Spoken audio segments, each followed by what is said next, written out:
एक बार सोचिए, जिस शहर में खुद जिला कलेक्टर बैठती हो, अगर वही शहर पिछले 8 दिनों से कचरे और सड़ांध के ढेर पर खड़ा हो तो आप इसे क्या कहेंगे? प्रशासनिक लाचारी या घोर लापरवाही? नमस्कार, आप देख रहे हैं सच पत्रिका न्यूज और मैं हूं बालकृष्ण शुक्ला। क्या कोटपुतली की जनता को यूं ही महामारी के साये में जीने के लिए छोड़ दिया गया है? देखिए हमारी यह विशेष ग्राउंड रिपोर्ट। कोटपुतली में पहले से ही चरमराई सफाई व्यवस्था के बीच अब पिछले 8 दिनों से वाल्मीकि समाज और सफाई कर्मचारियों की झाड़ू डाउन हड़ताल चल रही है। इस हड़ताल के कारण पूरे शहर की सफाई व्यवस्था पूरी तरह ध्वस्त हो चुकी है। सबसे बड़ा और गंभीर सवाल ये उठ रहा है कि जिस जिला मुख्यालय पर खुद जिला कलेक्टर बैठती हैं, वहां की यह दुर्गति प्रशासनिक लाचारी और घोर लापरवाही को साफ बयां कर रही है। नगर परिषद और जिला प्रशासन सफाई व्यवस्था को सुचारू बनाए रखने में पूरी तरह नाकाम साबित हुए हैं। चाहे जिला प्रशासन हो या नगर परिषद के जिम्मेदार अधिकारी, सभी अपनी मस्ती में मस्त हैं। ऐसा प्रतीत होता है कि उन्हें आम जन की तकलीफों की रत्ती भर भी परवाह नहीं है। अधिकारी केवल अपने वातानुकूलित यानी एसी कमरों में बैठकर कागजी फरमान जारी कर रहे हैं। ना तो अधिकारी कभी धरातल पर उतरकर आम जन की समस्याएं देखते हैं और ना ही जनता की शिकायतों पर कोई ठोस एक्शन लिया जाता है। यदि जिला प्रशासन और नगर परिषद के अधिकारी एसी कमरों का मोह छोड़कर जमीनी धरातल पर उतरें और आम जन से सीधे बात करें तो उन्हें शहर की खौफनाक हकीकत देखकर अपनी आंखें खुली की खुली रह जाएंगी। सफाई व्यवस्था का जनाजा, बंद पड़ी रोशनी व्यवस्था, बदहाल सड़कें, उफनते नाले नालियों के मंजर को देखकर कोई भी हैरान रह जाएगा। लेकिन अफसोस, अधिकारी यह जहमत उठाने को तैयार नहीं है और सिर्फ कागजी खाना पूर्ति में जुटे हैं। जिला मुख्यालय पर खुद जिला कलेक्टर अपर्णा गुप्ता का प्रशासनिक अमला मौजूद है। कलेक्टर द्वारा समीक्षा बैठकों में कड़े निर्देश दिए जाने के दावे तो खूब किए जाते हैं, लेकिन धरातल पर उनका प्रभाव पूरी तरह शून्य दिखाई दे रहा है।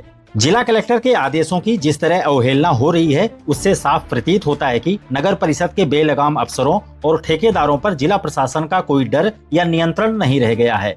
शुक्रवार को एक बार फिर जिला कलेक्टर अपर्णा गुप्ता ने शहरी निकायों की समीक्षा बैठक ली। बैठक में उन्होंने निर्देश देते हुए कहा कि जिले में सफाई व्यवस्था को सर्वोच्च प्राथमिकता दी जाए और प्रत्येक निकाय में नियमित और प्रभावी सफाई सुनिश्चित की जाए। कलेक्टर ने सख्त लहजे में कहा कि कार्य में लापरवाही बर्दाश्त नहीं होगी और दोषी ठेका फर्मों और अधिकारियों के खिलाफ सख्त कार्रवाई की जाएगी। कलेक्टर ने मानसून को ध्यान में रखते हुए नालों की नियमित सफाई और जल निकासी तंत्र को दुरुस्त करने के निर्देश दिए ताकि कहीं भी जल भराव की स्थिति न बने।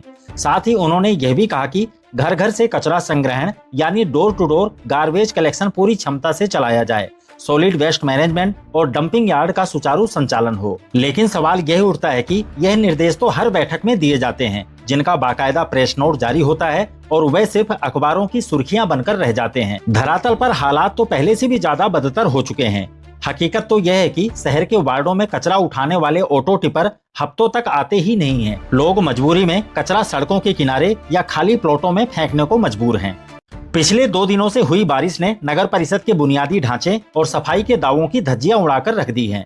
8 दिनों से जमा कचरे पर जब बारिश का पानी पड़ा तो पूरा शहर बदबूदार कचरे के ढेर और कीचड़ में तब्दील हो गया। मुख्य चौराहों से लेकर तंग गलियों तक नाले नालियां ओवरफ्लो होकर सड़कों पर बह रही हैं। सड़ांध मारते कचरे के कारण लोगों का सांस लेना दूभर हो गया है और डेंगू मलेरिया जैसे संक्रामक बीमारियों का खतरा तेजी से मंडराने लगा है। मजे की बात तो यह है कि अपनी चरम सीमा पर पहुंची नाकामी को छिपाने के लिए नगर परिषद और प्रशासन केवल दिखावे का सहारा ले रहे हैं।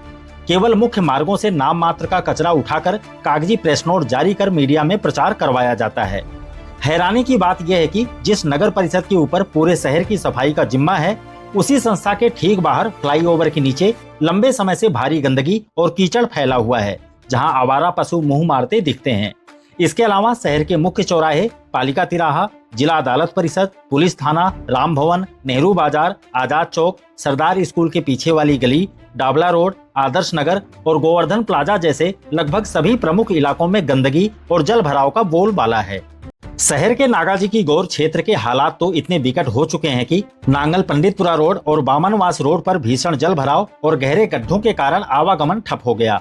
स्थानीय निवासी प्रफुल्ल रमन ने बताया कि अलवर जिले को जोड़ने वाले इन प्रमुख मार्गों से रोजाना सैकड़ों वाहन, राहगीर और स्कूली बच्चे गुजरते हैं, लेकिन सड़कों पर पैदल चलना भी दुश्वार हो चुका है। लाखों रुपए के टेंडर के बावजूद गंदे नालों की समय पर सफाई नहीं हुई।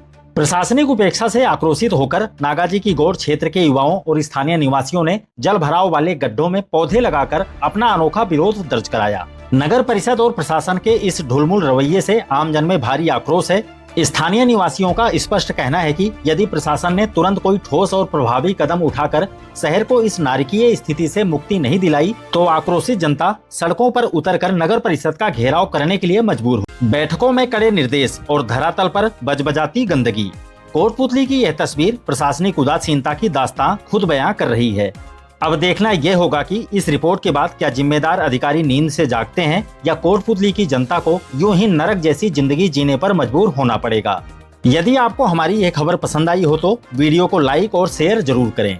क्षेत्र की तमाम सच्ची और निष्पक्ष खबरों के लिए देखते रहिए सच पत्रिका न्यूज। दोबारा मिलते हैं इसी तरह की दूसरी ताजा खबरों के साथ। नमस्कार। न झुकेंगे न रुकेंगे, जहां सच छुपाया जाएगा वहीं से उठेगी ये आवाज। सच पत्रिका न्यूज, सबसे तेज, सच और सटीक